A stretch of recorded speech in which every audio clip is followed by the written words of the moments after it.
my name is Jajat. Welcome to the show that talks everything that's happened in the marketplace and identifies opportunities for next week. If you look at the closing price of Nifty today and compare it to the closing price of Nifty last Friday and compare it to the Nifty's closing price on 31st December 2021, you wonder if Nifty has gone into hibernation. In between all this, Nifty has scaled to 18,300, dropped to it's close to its 200 DMA at 16,800, and ended flat for the week and for the year, almost flat. And they think this is the thing that's going to play out for the rest of the year. Nifty is in the consolidation phase, and there's going to be some wild swing up and down, and it requires the traders have to be really smart to make money in this particular environment. Moving on, let's look at how the market is set up for the rest of the month.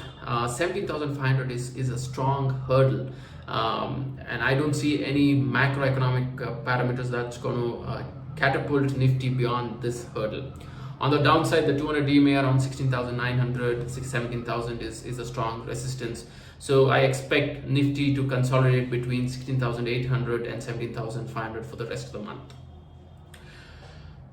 Let's take a minute to talk about FII. There's a lot of talk about FII pulling out money from India on news channels, on social media, and recently we wrote an article about FIIs, and you can find this article on our blog. We spoke about how FIIs have been net sellers for the last 6 to 7 months, and it is the DIIs who have supported the marketplace and who have helped Nifty scale new heights. And it was no different this week as well. And I think we should stop focusing less. We should stop focusing on FIIs and start focusing more on the DIIs. And as long as the fund flow from DIIs and retail investors are strong, the Nifty's downside is protected. Moving on to the stock of the day, Ambuja Cement. The cement sector has seen a lot of headwinds last quarter, and this was reflected in some of the results that came earlier. Raw material prices, coal, coke have skyrocketed. The demand has been subdued as well. But the numbers that Ambuja came up with surprised the market. 56%. The quarterly profit was down 56% year over year.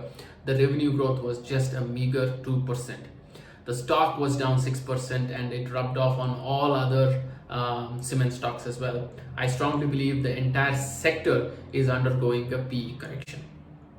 We took advantage of it. We sold a call option on Ambuja Cement, and we went for a credit spread on Ultatech. I think the next quarter, the current quarter is also going to be challenging for the cement sector. The revenues, the margin, as well as the stock price is going to be subdued for all the cement stocks, and I think our trades are going to take advantage of that.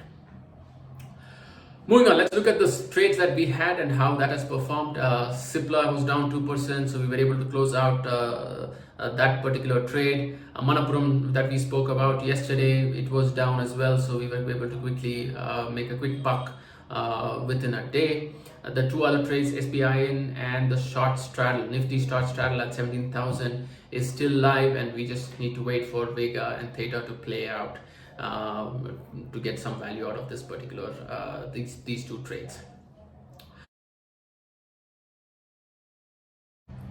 Before I sign off, tomorrow is Saturday. That means our live show, Rock with Options, is on. And you don't want to miss this, because we are going to talk about a daily Nifty strategy that has yielded some great results for us.